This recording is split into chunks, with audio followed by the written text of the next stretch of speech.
Hey everyone, welcome back to my YouTube channel. Today I'm going to show you how to launch your server using a AWS Free Tier account. Now, if you are new to AWS, what is an EC2 instance? Think of it as your own virtual server in the cloud.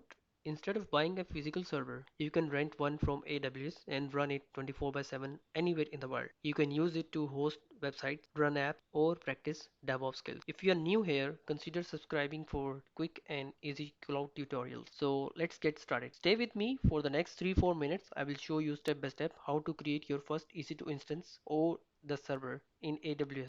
Don't forget, if you have never created a AWS free tier account, so I have pasted the link of creating AWS free tier account.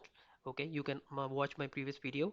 So I have pasted the link in the description. Okay, now we are in AWS Management Console. You can see here it has a lot of AWS services, and if we click all services, you can see here services by category. But in our case, we will be going to EC2 instance, and then you click on launch instance. As you click on launch instance, you can see here a lot of options, which is the configuration for the EC2 instance. You give the name of the instance, okay, which is also called server. As you give the name, you need to make sure the OS images, okay. In our case, we will be selecting Windows. After selecting Windows, we need to also make sure we are in the free tier eligible. If we cross free tier eligible option, so we will have to pay for that. Okay, so next option is instance type. So we select T3 micro, which is a free tier eligible, and where we know we don't need to pay anything, and we will be working in within the free tier account. The next option is key pair, which is the private key. Okay, and to access or authenticate your server, you need to configure it. Okay, you give the name of the key pair, whatever you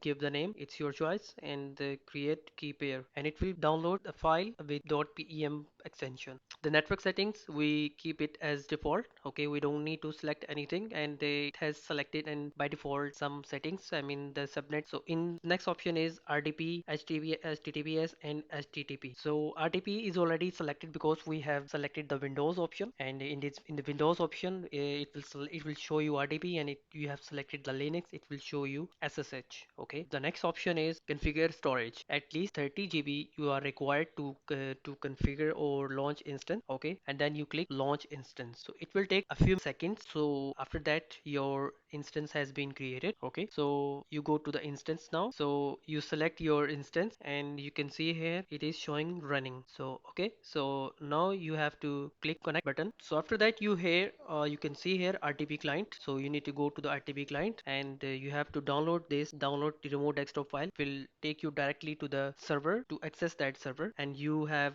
the username and the password. You to get the password, you need to click on the get password and upload the .pem file that we downloaded during installing or creating instance. Then you click on the decrypt password, and then you will get the password. After getting the password, you copy the password, and then you will connect that server that we just created. You go to the download, and you will access to that server directly. Okay, as that RDP was created there. Connect button, and then you can see here the administrator password, and this is the address of your server. Okay, and then you enter and you paste the password and click OK. So now you're ready to see your server. So okay, after 1 or 2 minutes, your server will be ready after loading, and then you can see here your server is ready. It's very simple, and you can create application, you can install whatever you want, and you can check the settings. Okay, open CMD and write host name and ipconfig, and it has the configuration already there. Okay, and your server name and the IP address is, and the default gateway is there. So